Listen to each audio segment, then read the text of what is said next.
channel. We're interviewing top trombonists from around the world for International Trombone Week 2020. And first up, we have Mike Hext. Say hi, Mike. Hi. Just a little bit, if you don't know who Mike is, he's from the town of Robertsbridge, a very good town, I should know. I've just moved there, in East Sussex. Mike, I've got to admit, I didn't know a lot about you before I even, researched the interview. I knew you were playing at the Royal Opera House and obviously had a storied career, but I had no idea that you'd won the first ever BBC Young Musician of the Year. Can you tell us a little bit about that? Yeah, well, it was a long time ago. It was in 1998, and I was 17 at the time. Wow. It was played the Gordon Jacob in the final. Yeah, you'd have to say it does seem a long time ago. I bet. Fantastic. Yeah, it was. It was a great experience. Yeah. An orchestra as well. So fantastic. Brilliant. Anyway, more about Mike. He went on to record 2 critically acclaimed jazz albums. Again, didn't know that, Mike, which is brilliant. I'll have to get a copy and have a listen. Do. Played on over 200 film soundtracks, which is amazing. Some of the great names of films there. Loads of studio credit, and as I said before, currently plays at the Royal Opera House in Covent Garden in London. Okay, Mike, first up, actually, before we head into the jazz trombone questions and a bit about your career, how are you coping with the current crisis? It's not easy. I mean, when it first happened, I thought, get some projects up and running, get a decent mic, start recording some stuff. But you realise very quickly how much you miss the interaction with other players. That's what we do. We buzz off other musicians, and it's great fun doing the stuff on the multi-screening stuff and all that, and the a cappella. But it's never really the same as actually playing with other people. I'm sitting in a box, and it just good though it is. There's not a lot of effect for me really. But I'm coping. Very good. Obviously, Superbone, the channel that we're putting this on, is just a little bit about us. We started many years ago. I did a couple of gigs, and then we kind of all moved away and haven't done anything since. But I'm trying to do a little bit of a revival. But we do. We're solely working in jazz trombone quartets. So obviously a lot of the J.J. Johnson, Kai Winding stuff from the start was great to get into. We're focused mainly on the jazz trombonists of the world. So I wanted to ask you, who's your favourite jazz trombonist, and if you've got a favourite recording as well? I had to think about this a lot when you asked me this question yesterday, because I've got so many favourite players. It was very difficult to narrow it down to one, because I like different genres of jazz. I love listening to Jack Teagarden and some of the other players. But if I had to name a player, I think it probably would have to be Bill Watrous. When I was a kid, I went out and bought Bone Straight Ahead. I found it in a record shop in Bedford. Wow. I couldn't believe it. There it was. And heard about Bill Watrous, and that particular album still stands out for me. Bone Straight Ahead, just fantastic. Him and Danny Stiles, and just perfect for me in every way. Just encompasses every aspect of his playing there in that one album. Fantastic. Bone Straight Ahead. Yeah, no, brilliant, and such a good pick, really. I have to admit, with Bill Watrous, the first things I heard of him was the Manhattan Wildlife Transfer. And it was a bit different. Obviously, he's a brilliant player, but that Bone Straight Ahead album was just, pure bebop playing and some brilliant stuff. So, in terms of Bill's playing, what's the things that you most admire about what he's able to do on the trombone? What do you think you could probably, you'd love to take from him if you could take one thing? Well, if it was one thing, it's probably the musicianship, really. I mean, I know its technique is fantastic, and you give anything to have a technique like that. But it's just when he's improvising, there's just a sort of melodic, and the melodic nature of it. It's not technique at the expense of everything else. It's just wonderful phrasing and the shapes of the phrases, and especially when he plays ballads, just absolutely wonderful. But then, I love every aspect of his playing. I could, yeah, everything. It's hard to fault his playing at all. Yeah. Well, let's move on to yourself. Who was your first teacher, or your biggest influence? It's probably my father, actually. My father was a trombone player. He did national service. He was in the army over here. He studied at the Royal College of Music. But the reason why he was such a big influence is because he encouraged me to play in every different style, every different genre. It didn't matter what it was.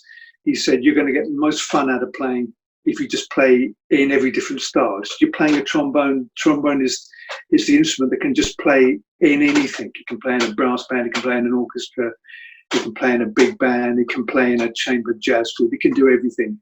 So he just encouraged me to do everything. Even when I started moving in one direction, he said, well, look, don't forget, do this, do this, And that was a big thing for me, because even though I've spent most of my life playing in symphony orchestras or opera orchestras, I've always played jazz as well. And, it's been great to have the sort of the variety, for want of a better word. And that's what he taught me about variety.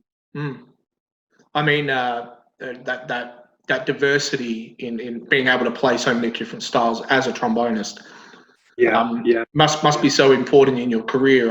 Obviously, there's nothing else that you could really take that would enable you to have such a varied career if you didn't have that influence. Yeah. I mean, I spent a lot of time playing in studios in sort of the 90s and the early 2000s, and the ability to be able to adapt was so important when you're in a studio, because you just have no idea what you're going to be playing, and to be able to just switch on a different style just like that is so important. And it's so important that young players realize that these days. Just try every different style, every different genre. It's just so important. And you get a lot of enjoyment out of it at the end of the day. Brilliant. So he was a trombone player as well, was he? Or a trombone player? Yes, that's right. Yeah, he was a very fine trombone player. He actually taught when he left the army. He taught, and he taught most of his life, I would say. He was a peripatetic music teacher in Bedfordshire, where we grew up. But he did a lot of playing as well. He played in bands, and he did an army scholarship at the Royal College of Music, so he had lessons. But he always enjoyed playing. Fantastic. Brilliant. I mean, my dad played trombone, but probably not to the same sort of level. Brilliant. Let's move on again. Obviously, a long career, but give us one amusing anecdote from your career. What something that happened that was unexpected. Well, the one that sticks out. I'm not sure I should tell this story. I did a concert with a Gabrielli concert with a brass ensemble, and it was only 3 trombone players, but about 16 trumpets. Because there were trumpets just flying around every number, there were millions of notes, and the trombones, we were just sitting there playing minims for the most part. And we were sitting on a huge pillar in this cathedral in Worksop. It was Worksop Priory, and oh no, it wasn't. No, I do tell a lie. It was Lichfield. That's right. It wasn't Worksop. It was Lichfield. We were sat behind this pillar, and we had 4 numbers off. So one of the other guys, he sort of gestured and said, "Well, we don't need to stay on for this." And because we were behind this pillar, nobody could see us. So we just crept off around the back. And I said to this guy, "How much time have we got?" And he said, "We've got loads of time. I've done this before, So we stood out there for a bit, and they were just putting out glasses of wine, So the chap said, "Well, do you want one now?" We said, "Well, yeah, we've got time, So we quickly grabbed a glass. And the next thing we knew, the one of the trumpet players came running out. He said, "You're on, quick." He said, "They're doing a nut in there." So we had no idea, but of course these were really short numbers. So we ran on stage, and it was really embarrassing because the guy was in charge of the group. We had, just as we were getting on, we heard him say, "Here come the trombones," and all the audience applauded, and that was the worst. We'd missed a number. Nobody had even noticed. So we went to the stage, and I remember it because my heart was just going 10 to the dozen.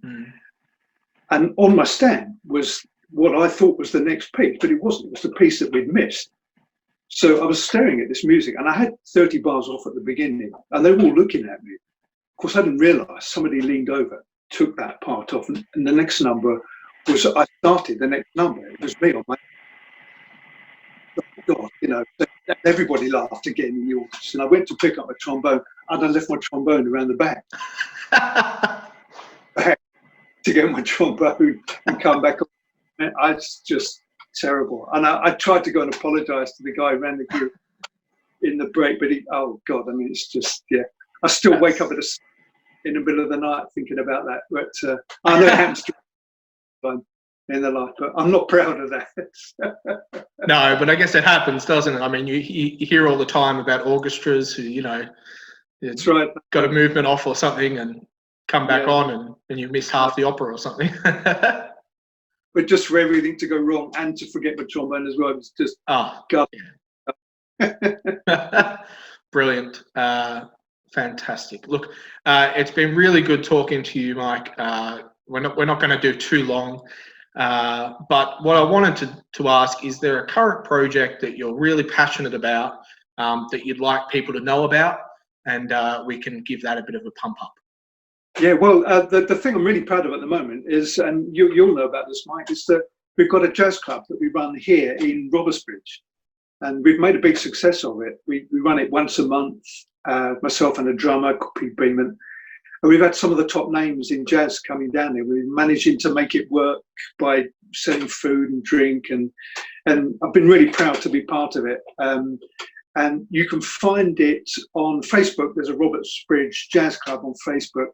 And there's also a website, robertsbridgejazzclub.org. So you can see all the details on there. And obviously it's all on hold at the moment with the situation. And we very much hope we can get it up and running again, but we'll see. Brilliant. Yeah. No, and it was like, I did pop along. We moved in to our little cottage about a week before all these restrictions hit. And it just so happened that it was a Robertsbridge Jazz Club week. And I popped along, and I can't remember the guitarist's name off the top of my head. Nigel Price. And, sort of rocked up and thought, little village jazz club, we'll see what it's like. And there's Nigel Price sitting there on the guitar, with a bunch of the top jazz players in the UK. So definitely, if you are in the area, anywhere south of London, in the East Sussex area especially, definitely I can recommend popping along to the Robertsbridge Jazz Club when it does start up again. Hopefully won't be too long away, but the link for that I'll pop on the socials and in the description for the video, so check that out. But Mike, I want to say a massive thank you to our first interview for International Trombone Week 2020, and I'm so grateful it was you, because it's been good to get to know you a bit better, to be honest. Now you're my neighbour. So all the best with, the projects going forward. Hopefully get back to work at the Opera House soon. And enjoy, I guess, the time at home you've got now, and stay safe. Thanks very much for that. My pleasure, Mike. Pleasure to talk to you. Thanks for joining us in the Superbone Studios. That was our first interview for International Trombone Week 2020. I hope you enjoyed it. Make sure you like, follow and subscribe. And we'll see you tomorrow for another interview, hopefully.